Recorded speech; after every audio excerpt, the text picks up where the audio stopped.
All right, well, welcome back, Raider Nation. It's Raider Sparks coming at you today. I just wanted to kind of give a shout out to the upcoming draft and give a shout out to my YouTubers out there, the Raider YouTubers. I wanted to issue a YouTuber challenge and see how many or who can most closely predict the 2023 rookie class for the Las Vegas Raiders. So what I was thinking about doing is 75 players. I know it sounds like a lot, but it's really not. 50 drafted players and 25 UDFAs. Really, we have 12 picks, so that's only 4 plus 2, or 4 picks around, plus an extra 2. For the drafted players, that's 50, and then 25 UDFAs. Just have some fun. You know, we all come on here, talk about the, you know, watching tape about players and kind of talking about players we like and why they're fits for the Raiders. And some of us have all 22 and some don't, and all those cool things. So we should be able to somewhat predict the Raider roster. So and actually this kind of makes it fun for me too to follow the draft. And so I just do it just for fun. But I figured maybe some of the other YouTubers out there could do it, or actually anybody listening, do it. It was do it on the honor system. So I'd say like come Cinco de Mayo, May 5th, see who's on the roster, who we've signed UDFA-wise, because it could take a few days to get all the UDFA signed. But by then we should have a good idea. And, you know, my prediction is I think, I don't know, might not get any, but I think I can get 40%. So whatever the number is, if we get 20 new faces in the rookie class with the signings, or the draftees and the UDFAs, or if we get 15 or whatever the number is, I'm thinking 40% would be good for me. But just want to hear from everybody else, and I'll come on and kind of let you guys know how I did. But yeah, let's talk about it. So I'll probably look at my paper a lot just because there's, you know, obviously 50 players for drafted. And then what I did was, to keep it fair, look at the consensus. So 259 and up would be drafted players, and then 260 and below would be UDFAs. And I know some of those players you might think could be drafted, or some are UDFA or wherever. You know, we just use that as the gauge, and so it worked to my benefit because there were some players that I wanted to draft that were on there 260 and below, so I put them on my UDFA. So there's a good chance they'll get picked, I think, by the Raiders. But regardless, either way, it still counts. If they get a UDFA or a draft pick or vice versa, it'll still count towards your total of whatever that number is going to be. So first off, we'll start, I'll do it by positions because rounds is too difficult, but I'll stop it at the drafted players, the 50 drafted. I'll give you my 25 UDFAs after that. And then let's have some fun with it. It just kind of helps me have fun with the draft. So anyways, so first and foremost, quarterback, I only have 2. I have Hendon Hooker and I have Clayton Tune out of Houston. I think Hooker is going to go round 1, so probably like a trade back up situation. And then Tune, late 5, early 6, somewhere around there. Difference between the two is just pocket presence. I mean, they're both mobile quarterbacks. Hooker's a better deep ball thrower than Tune, but both very accurate. Both protect the ball. Like Tune had 40 touchdowns and 10 interceptions, and Hooker was even better than that. Not as many touchdowns, but less interceptions. So, but they're both mobile quarterbacks. They both have good size and everything else. Tune is 24, Hooker's 25, so the age is, you know, they definitely have experience, put it that way. But yeah, those are the 2 quarterbacks that I see are the best fits for the Raiders. I mean, especially Hendon Hooker. I did a video on Hendon Hooker earlier and why I thought he was the target for the Raiders, and really it's because of the post-snap reads. A lot of McDaniels, what he wants to do is have the receivers kind of do their thing during the route. There's a certain way he wants it done during the route, but they kind of go off leverage of the DBs and things like that. And so it's all post-snap stuff. It's not really the pre-snap. And that's what Hooker did at Tennessee. That was their whole offense. It was all post-snap read. And so I think that's a good fit, right? So that's where I would go if I were the Raiders. Let's hopefully they do the same. So running back, hopefully we don't have to do running back, but who knows what's going on with Josh. So last year I did something similar to this. And I had 5 linemen that I thought, and Parham was one of them. I had like 10 defensive tackles because I thought it was such an important position. And Matthew Butler and Neil Farrell both on there. Then I didn't do any running backs, so I missed 2 of the draft picks. And then obviously I didn't get Thayer Mumford either. As far as our people that we visited with, I had Bam Olaseni, and we signed him, but he didn't last long. And I had Webb as well, the cornerback. And so I had a couple there on the UDFA side, but but not great. It was hard, and we didn't know that the regime or the staff. So anyways, I got Tank Bisbee, Roschon Johnson, and Chris Rodriguez out of Kentucky. So, you know, somewhere in the 4th or 5th round, I think is kind of where those guys are going to go. Chris Rodriguez, I've seen him in the 3rd round. I've seen him in the 6th round of different drafts. It's hard to predict these things. So Tank Bisbee out of Auburn, Roschon Johnson out of Texas, and Chris Rodriguez out of Kentucky, I think, would be the 3 that I would choose to be sort of the possible double-headed monster with Zeus, or even take over the lead running back spot for the Raiders if we move on from Jacobs, which I hope we do not do. So then wide receivers, I have Cedric Tillman, Jonathan Mingo. Those are big receivers. I think we're definitely looking for a big receiver. Look at the guys we signed, Chris Sims, you know, that type of thing, that kind of body. Those 2 have that. Chris Jones, just a savvy runner. I think he led the country in receptions the last 2 years out of Purdue. Very good with very good receiver. Just shifty. Could play slaughter outside, but probably in the slot in the pros. But he can do both. Kind of would pair up well with Meyer if we move on from Renfro. I think it would be a good fit. Trey Palmer, I really like him. I think he's the most likely just because of his draft spot. He's 6'1", was a 4.33. Think about the Patriots last year with, or 2 years ago, we got Thornton right out of Baylor, the speedster, the tall guy speedster. So it's kind of a Trey Palmer. But I also have Matt Landers on here as well out of Arkansas. Both those 2 guys are just big body speed guys. And so I think that would pair up nicely. And they're projecting like 5th round for Palmer, probably. You know, I've seen Landers anywhere from 4th to 7th or undrafted, so who knows what's happening there. But those are my receivers I think are the best fit for the Raiders.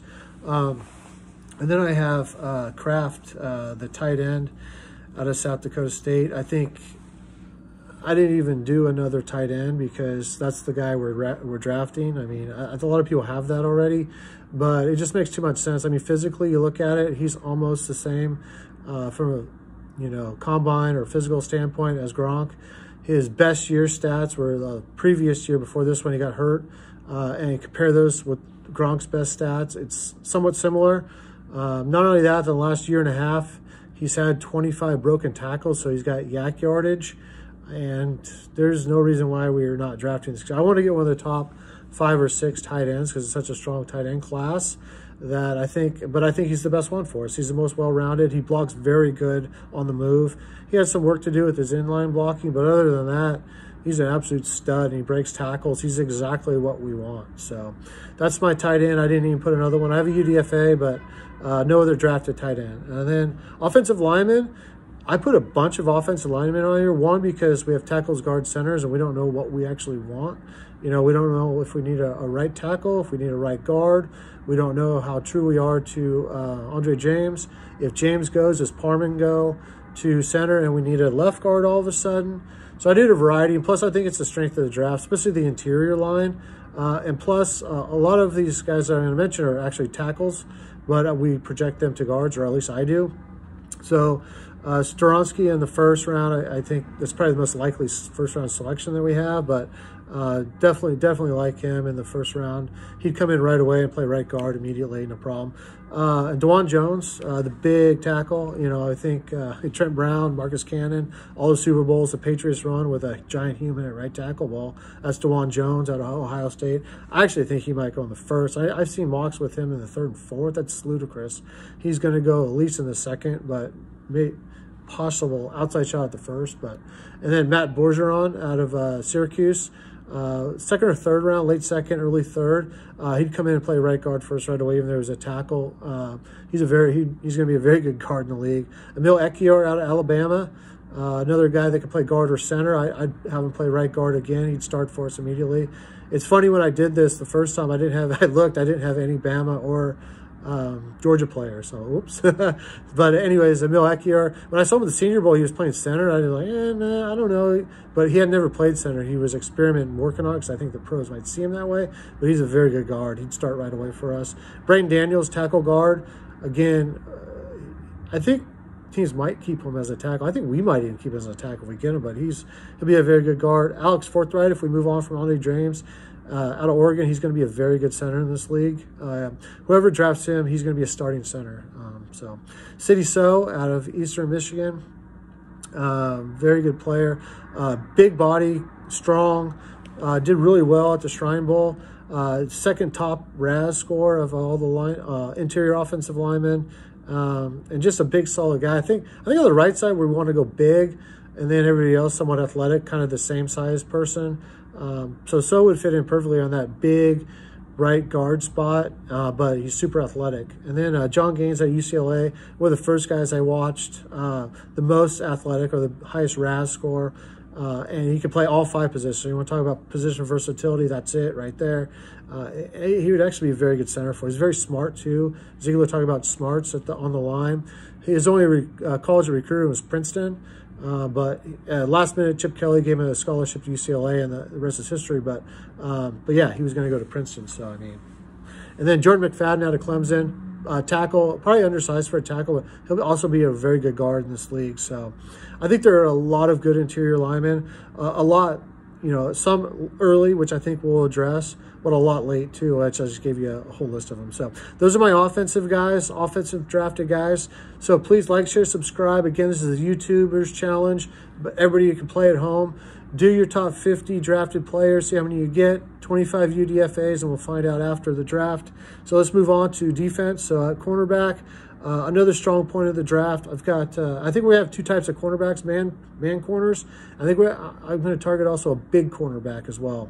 So I think we need a big cornerback to match up with the Mike Williams of the world or the tight ends, the Kelce's of the world, that type of thing. So first we'll start with the man-to-man outside press corner. So Spoon, I think we need to talk about him.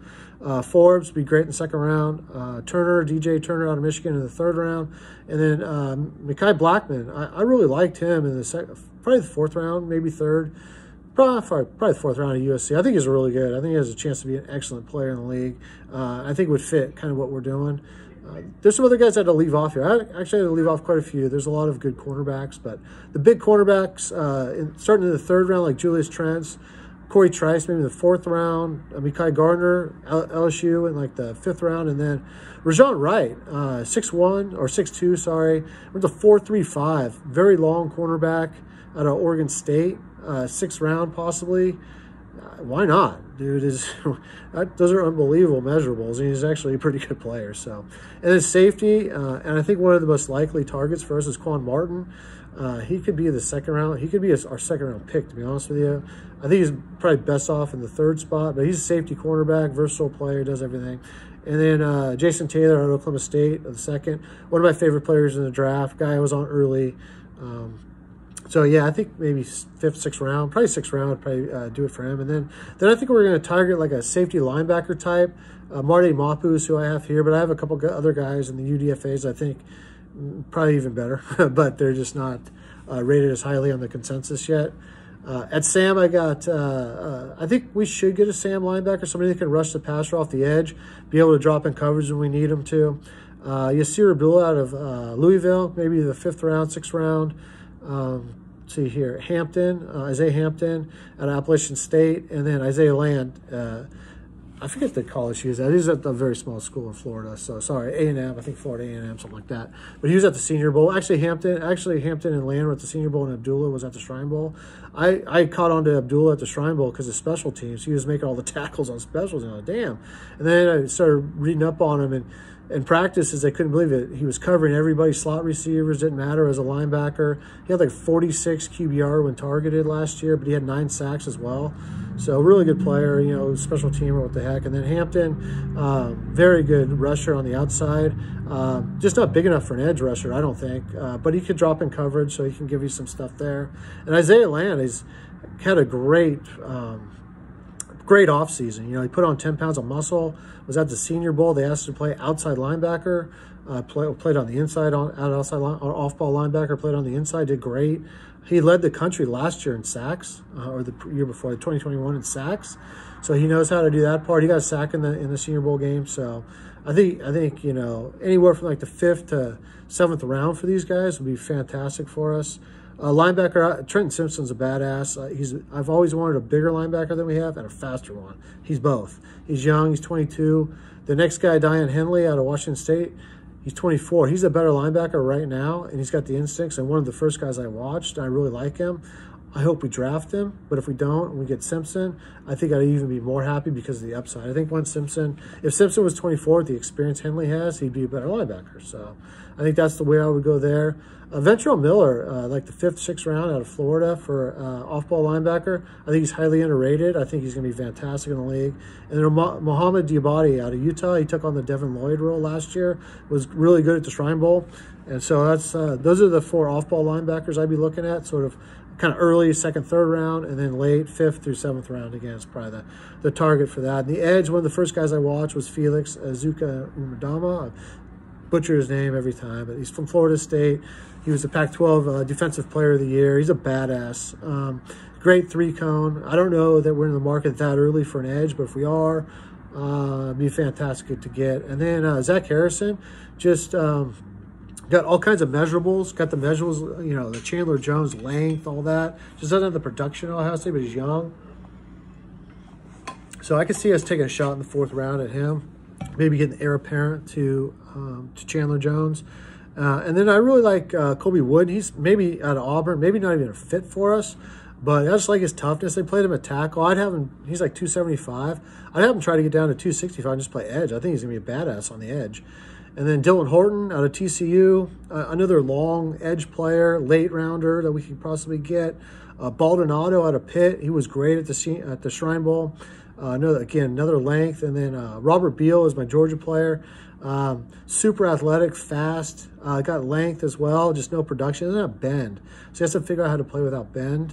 So it's kind of tough on the edge, but if there's a coach that can do it, that knows how to use speed to power, he's got that. So something to consider. And Ocho Mathis, they have like the 7th round. I think he's gonna be a 5th rounder. It's probably the one that out of all these outside of Felix that I like the most. He's 24, but played at TCU and then Nebraska. He's a really good edge player. He's got bend. He stands up, rushes. Very good player. So I do put a lot of edge guys there because I just don't know when we're going to draft one or what the priority is of it. But there's some really good edge players here. So anyways, that's my edge guys. And then D tackle wise, outside of Jalen Carter, I think there's only one starting D tackle, and that's Mazi Smith, 2nd rounder. I would love to get Mazi Smith. I think he's been miscast out of Michigan as a nose tackle. He's not. He played most snaps at 3 tech. He's the best run defender in the class. But he has more pass rush potential. He has a weird stance. He needs somebody to coach him to stand more like a sprinter stance than just a squatter stance. But he could play 5-eye too. He's so athletic. It's a freak. It'd be a great get for us. And then Keanu Benton, he's a 3-1 technique. I mean, I think if teams really think he's versatile, he'll go in the bottom of the 2nd to 3rd round. If teams think like I do and think he's a little bit more not as versatile and he's more of a 3 tech, 1 tech, then I could see him bottom 3rd or early 4th round. So, but he would be a good rotational player for us right away with the potential to start maybe late rookie season, something like that. Is kind of what I'm thinking. But everybody talks about how much the Raiders love him. I don't know where they love him at. I mean, I like the player too. I just don't know where. I think late 3rd, early 4th is where I would draft him at. And then Gervon Dexter has the most potential of any D tackle, to be honest with you. He could be Chris Jones, or he may not make it out of camp. So he's out of Florida, probably 4th round. Actually, people have him in the 3rd, I think 4th. Broderick Martin and Jared Clark. Broderick Martin out of Western Kentucky, a nose tackle late, and Gerard Clark out of Coastal Carolina, 2 good nose tackles. Broderick Martin has like 86-inch wingspan, something insane for a nose tackle. And then Jared Clark has 4 sacks, so some good players there. And so that rounds out. That's my 50 drafted players for the Raiders. Let me know how I did. Please comment, share, subscribe, all that. I'm going to get to my UDFAs in a minute. Hopefully, YouTubers out there in the world, the Raiders YouTubers, go on. Let's see who you guys got for your 50 drafted players. And then we'll find out what percentage you get. And then UDFA, too. We'll do 25 of those at the end. Like I said, Cinco de Mayo gets here. We'll see who's been signed by the Raiders. I don't care if they're UDFA or if you have them on that list and they're drafted or vice versa. If they're on your list, 75 players, cool. We'll go with that. And remember, consensus, how I did it. 259 and up would be drafted players. 260 below would be UDFA players. So let's get into this. I said more offensive linemen. TJ Bass out of Oregon. Javon Gwynn, one of my favorite offensive linemen. potential backup center out of South Carolina. He's the best. He was the best lineman in the game in the Senior Bowl, period. Jake Witt, he's getting all kinds of traction right now.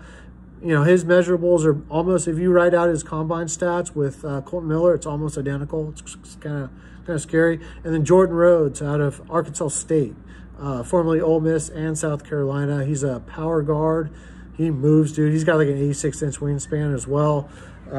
Played tackled some too, but I don't know his testing scores. They didn't post them or he didn't do it, but I suspect that his testing scores may not be, he may not have the agility. That's the reason he's a guard, but he's powerful. He absolutely mauls dudes. Running back, I did some third down backs because it's kind of more likely. Jordan Mims out of Fresno State and Xavier Valle. Both these guys did great out of Arizona State. Both these guys did great. Sorry, Jordan Mims out of Fresno State, if I didn't say that correctly, and Xavier Valde out of Arizona State. They both did really good at the Shrine Bowl, and I think they have some upside. I really like Jordan Mims, the way they use him in pass. He could actually block too, which I like, but they also use him at Fresno State like as a receiver, kind of did everything. And then I have a fullback on here, so we got to get competition for everybody. Derek Parrish out of Houston, I think would be great. He was at the Shrine Bowl. Not only that, he's an edge rusher, and not a bad one either. He had like 9 sacks, something like that. So you get kind of a double whammy with him, but he's super athletic. He's kind of a freak athlete. So Derek Parrish would be the competition at fullback. Yeah, I got a fullback on here. And wide receiver, I got Taylor Grimes. And then out of Incarnate Ward, he's the next Renfro. He's going to be a badass in the league. Somebody that gets him and knows how to use him correctly. Yeah, I could see him being like that. And then I'm going to go with Michael Jefferson, also a big receiver out of Louisiana, a really good player. And so I'm going to go with him. And a tight end, Thomas Graney out of Albany. A lot like Kraft, Tucker Kraft. Just not quite as, doesn't have the yak ability and not quite the speed, the athleticism, but he does a lot of things well. And that's, if we're going a depth tight end that has potential, he'd be it. For cornerbacks, for outside cornerbacks, I got Keeley Halsey, who's going to get drafted. He's too good not to, out of Western Kentucky, but he's low on the consensus right now. And then Caleb Hayes out of BYU, who probably will get drafted too. Another good measurables and all that. Big cornerbacks, Anthony Johnson Jr. out of Virginia, another big cornerback, and then Eric Scott out of Southern Miss. So both those players just don't quite have the long speed, but have really good length. And since I'm asking them just to guard tight ends and big receivers, I think could get the job done, to be honest with you. So I like both those guys. Anthony Johnson will get drafted. Just right now, it's not caught up to him. And then safety-wise, Gervais Owens out of Houston, and then Morgan Vest out of Northern Arizona. I put Morgan Vest on here, especially for special teams. He's got great athleticism. He had a good ball production, but he's also a very good special teamer. And then, so speaking of teamer on our team, has that safety spot locked down just for special teams ability. So if we're going to be bringing in competition for everybody, this would be his competition. So that's kind of where I would go with that. And then,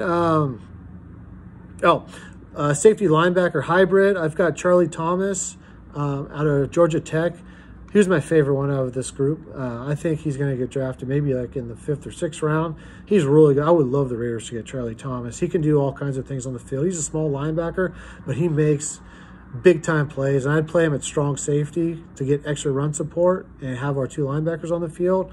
And it would give us speed. It would give us just it would just uplift our defense. I think it'd be a great pick for the Raiders. And then Amari Burney out of Florida, another one with good coverage skills, just undersized a little bit for linebacker, but he mainly played linebacker, but he's another guy. And then off-ball linebackers I really like, Isaiah Moore. He's one of the first guys I watch out of South Carolina. He shined at the Shrine Bowl. He played 2 series, had a tackle for loss and a pass breakup.